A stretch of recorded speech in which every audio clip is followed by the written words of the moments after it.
성경은 예수 그리스도를 중심으로 하는 하나님의 구속의 역사를 전해주십니다. 그렇기 때문에 성경은 죄인인 우리를 위해 역사하시는 하나님에 대한 말씀입니다.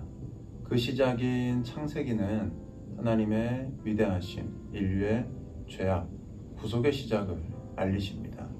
그게 내용은 두 부분으로 나뉘어집니다. 첫 번째는 1장부터 11장, 하나님 백성의 역사 이전 시대에 대한 말씀입니다.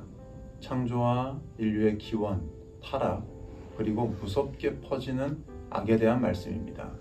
여기에서 중요한 것은 선택받은 이스라엘이 있기 전에도 하나님은 여전히 사랑과 인내, 구원의 하나님이셨다는 사실입니다.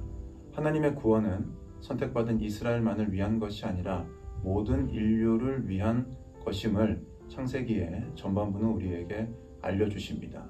두 번째는 12장부터 50장, 그 인류의 구원을 위해 정말 중요한 하나님 백성의 역사가 시작됨을 전해주시는 부분입니다. 아브라함과 이삭, 야곱, 요셉까지 연결되는 말씀이죠. 하나님의 시선이 한 민족에게로 향하십니다. 이 민족을 통해 예수 그리스도가 오셔야 되기 때문에 이 민족의 역사는 우리에게 굉장히 중요합니다. 주님이 없으면 구원이 없기 때문입니다. 창세기를 읽으면서 우리가 반드시 기억해야 되는 주제가 있습니다. 첫 번째, 가족에 대한 말씀이라는 겁니다. 아담과 노아, 아브라함과 이삭, 야곱, 요셉에 이르기까지 하나님은 하나님 백성의 역사 이전에도 그 이후에도 가족에 대한 말씀, 민족에 대한 말씀을 우리에게 전해주십니다. 노아가 당대 의인이었지만 하나님은 노아만 구원하지 않으시고 노아의 가족 전체를 다 구원해 주셨습니다. 가족이 없이는 민족도 없기 때문입니다. 하나님의 백성이 되는 것도 마찬가지입니다. 우리가 주님을 통해서 하나님의 가족이 되지 않으면 하나님의 백성으로서의 삶은 이루어질 수 없습니다. 결국 구원이라는 것은 하나님의 영적 가족이 되는 것을 의미합니다.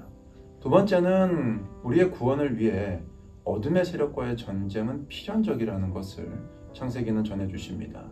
사단은 여자의 후손과 전쟁을 벌여 패하게 되죠. 민족과 민족 간의 전쟁에서 어둠의 세력을 대표하는 민족들은 이스라엘에게 패배합니다. 우리가 하나님 백성으로 살아가는 것도 영적인 전쟁입니다. 그 가운데 우리가 하나님 백성으로 살아간다면 우리는 영적인 전쟁에서 승리할 수 있고 그 전쟁을 우리는 피해갈 수 없습니다. 하나님은 야곱과 같은 사람을 선택하셨습니다. 이게 세 번째 주제인데 당시의 기준과는 다른 연약한 자를 선택하심으로 하나님의 구속은 전적인 하나님의 은혜의 선택, 그 결과임을 일깨워 주시는 것이 창세기에서 우리가 반드시 기억해야 되는 주제입니다. 네 번째가 굉장히 중요한데 그렇게 하나님의 선택을 받아 은혜를 입었음에도 불구하고 창세기는 결국 하나님의 백성들이 애굽의 종이 되는 것으로 출애굽기를 연결하는 역할을 하십니다. 결국 구원이라는 것은 하나님의 은혜, 하나님의 역사의 결과임을 창세기는 우리에게 일러주시는 거죠. 하나님은 열방을 복 주실 통로로 하나님의 백성을 선택하셨습니다. 그리고 하나님께서는 친히 그 역사를 이루어 가십니다. 우리를 부르심이 바로 이것을 위함임을 창세기는 말씀해 주십니다. 우리는 다른 이들을 위한 하나님의 은혜와 복의 통로가 되어야 합니다.